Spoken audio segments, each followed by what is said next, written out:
喂，我是彭亚飞。好几年没跟我联系了，在哪儿高就呢？杨雪呢？哎，你们儿子1岁之后，你们俩就不理我了啊？小日子过得甜蜜吧？你说什么？彭亚飞，告别仪式以后，我有话问你。彭亚飞，杨雪是怎么死的？怎么了，李大法医？你告诉我，杨雪到底是怎么死的？可她的确是病死的。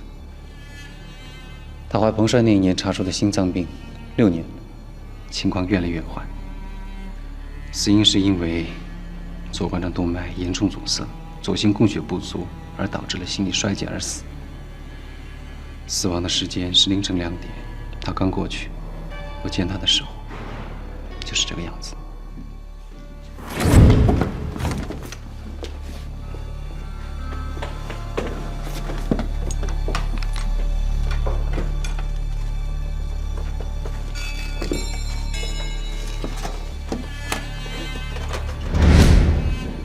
你连心血管医院的死亡证明你都不信，你还信什么？真相，我不能让杨雪带着冤屈就这么不明不白的走了。杨雪是我妻子，我不想让她临了还没落过全尸。彭亚飞，我从来都不怀疑你爱杨雪，但是你以为她这么毫发不损的走了，她就能瞑目了吗？她的灵魂就能安息了吗？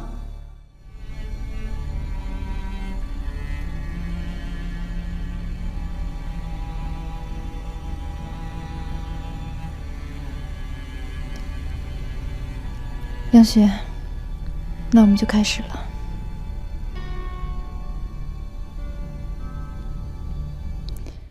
我在想，我那个女同学是死于过量异强激阳地黄苷，杨雪得的是心肌梗塞，造成了轻度的心力衰竭。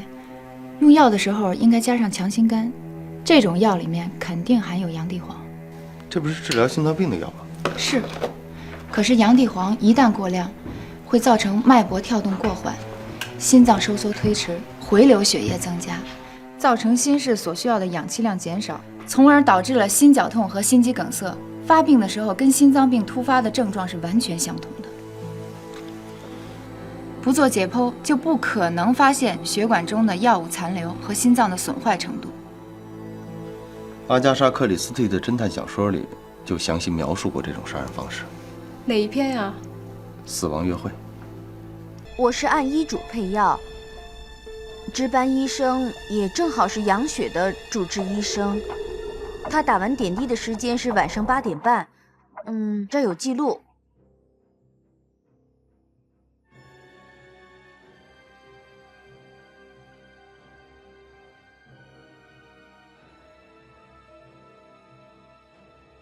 这楼道的门每天晚上锁吗？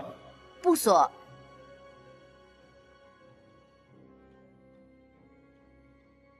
也就是说，只要你们值班护士没看见，任何人都可以进入病区，是吗？是这样的，我们整个病房大楼是封闭的，晚上9点半锁门。就是晚上9点钟的时候，有个戴眼镜的护士来给我们发药，我还问了他一句，我说小江怎么没来？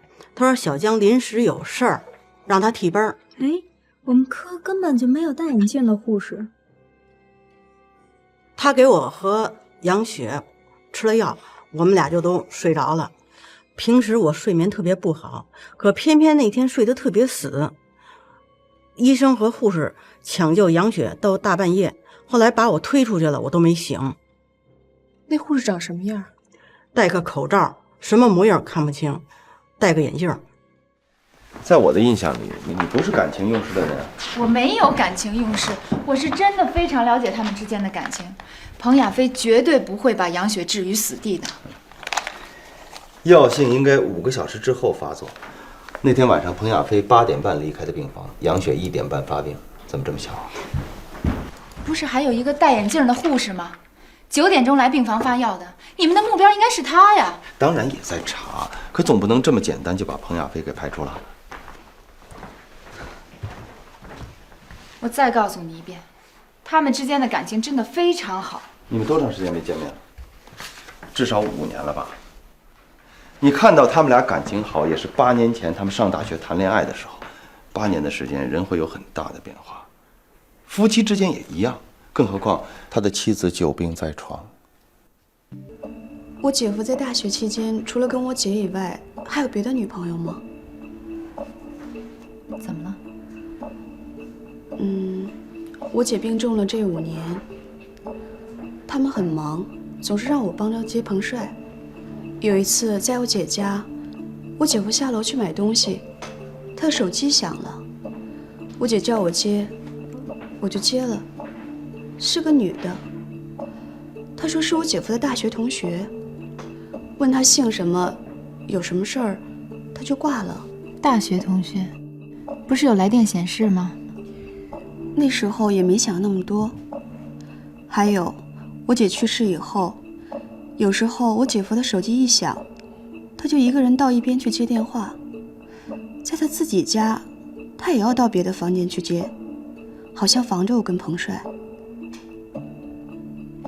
我姐得病这5年，脾气越来越大，动不动就发火，有时候我都看不下去，谁让她有病呢？我们全家人都让着她。我估计也够我姐夫受的。都说久病床前无孝子，更何况是夫妻呢？你到现在还在怀疑我吗？我只是怀疑你对杨雪的感情。人的感情是会变的。有些人会，有些人不会。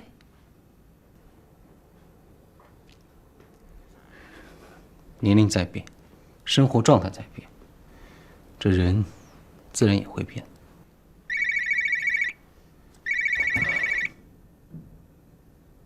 啊，对不起，我接个电话。彭亚飞，你能当着我的面接这个电话吗？当然。喂。啊，我知道。在家呢，家里有客人。先这样吧。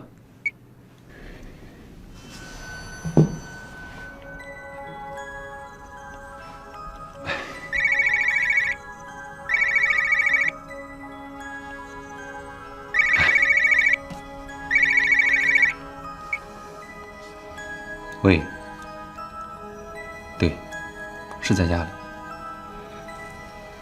我跟你说过有客人，回头给你打吧。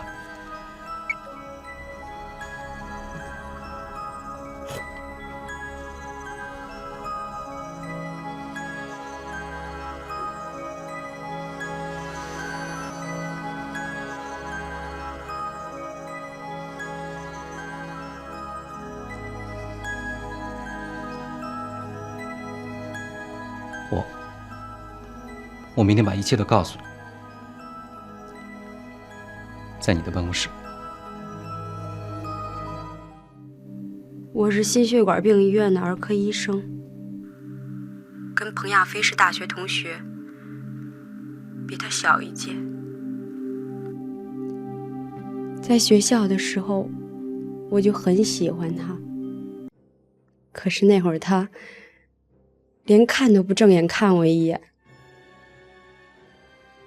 后来他结了婚，我也结了婚。由于感情不好，5年前就离了。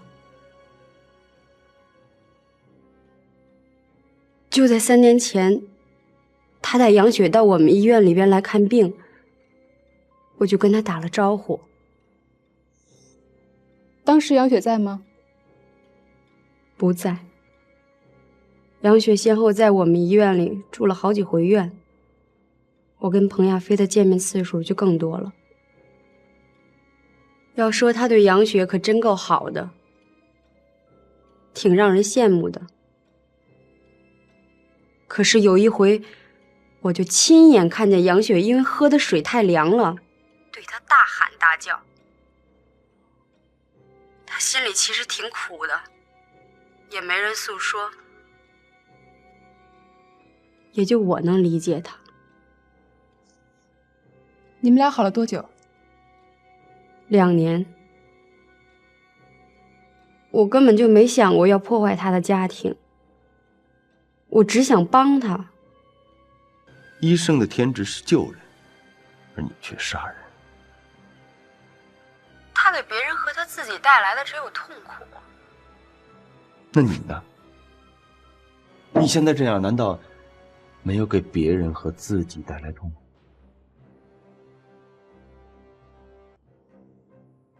当你们告诉我杨雪是中毒死的时候，我的头一个反应就是王晶晶干的。可她那么柔弱，我怎么也不能理解。后来你想通了？他提出来要和我结婚，我说过，只要杨雪还活着，我就不可能领。他才起了杀心。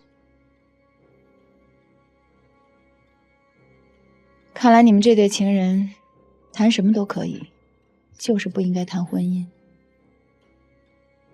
请订阅频道，帮我们留言、按赞、分享。